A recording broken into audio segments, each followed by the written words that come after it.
नंदुरबार जिल्ह्यातील शिक्षण व्यवस्थेच्या बोजबारा उडवणारा सारखा धक्कादायक प्रकार जो आहे तो समोर आलेला आहे। अक्कलकोट तालुक्यातील केलखेडी या शाळेच्या विद्यार्थ्यांना अक्षरशः जीव घेणा प्रवास जो आहे तो करावा लागत आहे आणि या प्रवास करून विद्यार्थी जे जीव धोक्यात घालून शाळेत येत आहे। एकीकडे राज्य सरकार मोठमोठ्या घोषणा करत असतात तर विरोधक जे आहे ते हिंदी आणि मराठीच्या विषयावरती सत्ताधाऱ्यांना धारेवर धरत आहे। परंतु नंदुरबार जिल्ह्यातली ही दयनीय अवस्था अशी पाहू शकता की ये जे विद्यार्थी आहे ये तेलखेडी पाड्याचे विद्यार्थी हे सर्व विद्यार्थी जे ते गंगापूर ग्रामपंचायत अंतर्गत असलेल्या शाळेमध्ये येत असतात। या शाळेमध्ये येण्यासाठी विद्यार्थी अक्षरशः जीव घेणा प्रवास जो आहे तो करावा लागत आहे। आपण पाहू शकतो की या झाडावरनं हे विद्यार्थी जे ते शाळेत जाण्यासाठी प्रयत्न करत आहे ना। आता शाळेत जाणारे जवळपास 20 ते 22 फुटाचा जो अंतर जे आहे त्याच्यावर एक झाड आहे, ते झाडावरनं हे विद्यार्थी जे आहे ते चालत येत आहे। खाली एक नदी वाहत आहे, या नदीच्या पाण्याचा प्रवाह पाहू शकतो आपण की किती मोठ्या प्रमाणावरती आहे। जर पावसाचं प्रमाण वाढलं तर ही नदीची पाण्याची पातळी जी आहे ती आणखीन वाढू शकते। त्यामुळे या विद्यार्थ्यांकडनं जीव घेणा असा प्रवास जो आहे तो केला जात आहे। परंतु शिक्षण घेण्यासाठी विद्यार्थी जे आहे ते परिश्रम करत आहेत। एकीकडे शिक्षण हे वाघिणीचे दूध म्हणून समजले जात असतं, परंतु ज्या शिक्षणासाठी जर असे प्रयत्न करावा लागत असतील तर या विद्यार्थ्यांनी शिकावं तरी कसं, असाच काहीसा प्रश्न उपस्थित होत आहे। दादा काय नाव आहे आपलं आणि आपण कुठे राहतात?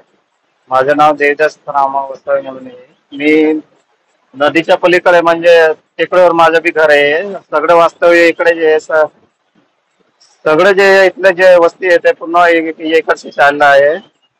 400 लोक राहतात इकडच्या शाळेला आणि शाळा जे ते नदीच्या पलीकडे इकडच्या ते ठिकाणी मग मुलांना ये जा करायला खूप अडचण आहे। कारण हे जरा कशामुळे उंबरचे झाड आहे पडलेले याच्या फांदीवर ये जा करतात लोक। आम्ही स्वतः मी पोलीस पाटील आहे गावाच्या गुल्याबाच्या, पण मला सुद्धा याचा उपयोग करून इकडच्या बाजूला यायला या झाडावरून यावं लागतं आणि जाताना सुद्धा रिटर्न घरी जाताना सुद्धा या झाडावरून मला परत जावं लागतं। कारण आम्हाला 2 डिपार्टमेंटमध्ये काम करावं लागतं। आम्हाला गृह विभागामध्ये काम करावं लागतं आणि महसूल मध्ये।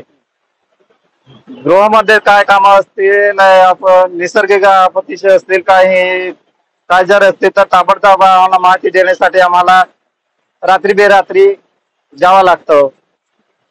आणि महसूल विभागामध्ये काय काम राहिलं असतं तर मग आम्हाला किंवा तात्काळ आम्हाला माहिती द्यावं लागते। तर अडचणी हेच आहे की या नदीच्या ठिकाणी लखंडी पूल किंवा कोणताही व्यवस्थित काय साधा पूल तरी बांधला असतं तर आम्हाला हे नदीमध्ये उतरायचं आम्हाला वेळ झाला नसते।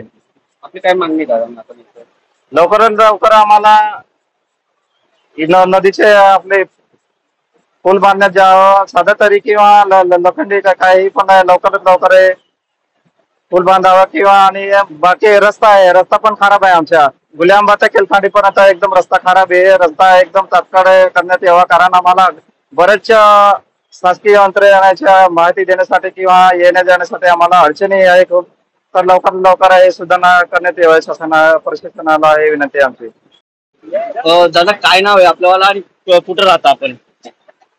बोला। मी शिवदास खोजले वसावे, राहणार गुल्याबा, गृह ग्रामपंचायत गंगापूर, तालुका अक्कलकोट, जिल्हा नंदुरबार। ही जो समस्या आहे सर, ही अनेक वर्षापासून समस्या आहे। आम्ही प्रशासनाला एक नव्हे तो अनेक निवेदन पण दिले आणि इथले जे कॅन्डिडेट उभे राहतात समजून घ्या, आमदार खासदार त्यांना माहित नसले, त्यांना पण सगळ्यांना माहित आहे इथली स्थिती काय आहे।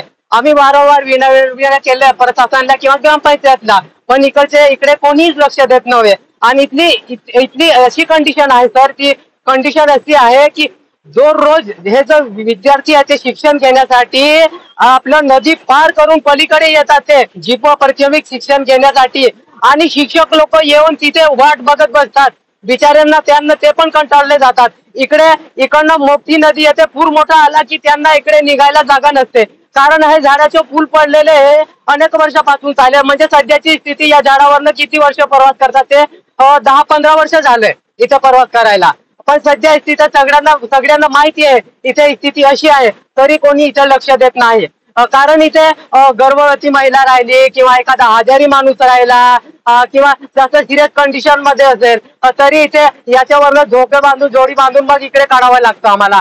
रात्री कसं एखादा माणूस भेटला नाही भेटला सध्या 1 ते 2 जण मिळून इकडे काढतात, पण रात्री कसं इकडे लाईट नसते, इकडे लाईटची सुविधा नसते, तर इकडे काय सौर ऊर्जा पॅनलचे काय पात्र राहिलं तर बरं राहिलं असतं, पण रात्रीच्या वेळेस पण इथेच प्रवास करतात.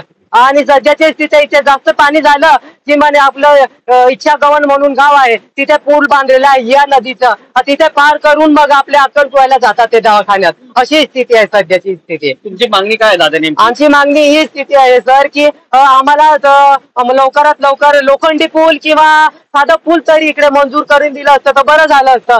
कारण हे जे गावकरी आहे सध्याची स्थितीमध्ये हीच कंडिशन याच जीवन जगता येते. त्यामुळं राज्यकर्त्यांनी आणि विरोधकांनी इतर मोठमोठ्या गोष्टी करण्यापेक्षा सातपुड्याच्या दुर्गम भागात येऊन या विद्यार्थ्यांना खऱ्या अर्थाने मदत केली पाहिजे अशीच काहीशी अपेक्षा जी आहे ते या छोट्याशा चिमुकल्यांकडनं केली जात आहे.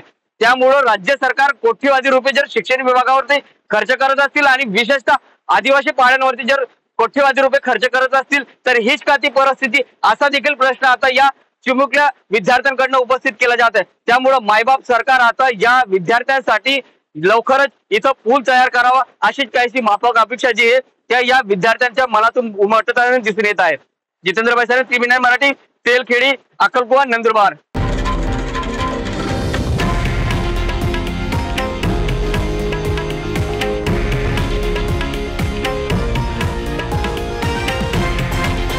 हे आहे देशातील नंबर 1 न्यूज नेटवर्क आणि आपण पाहत आहात TV9 मराठी, एकमेव.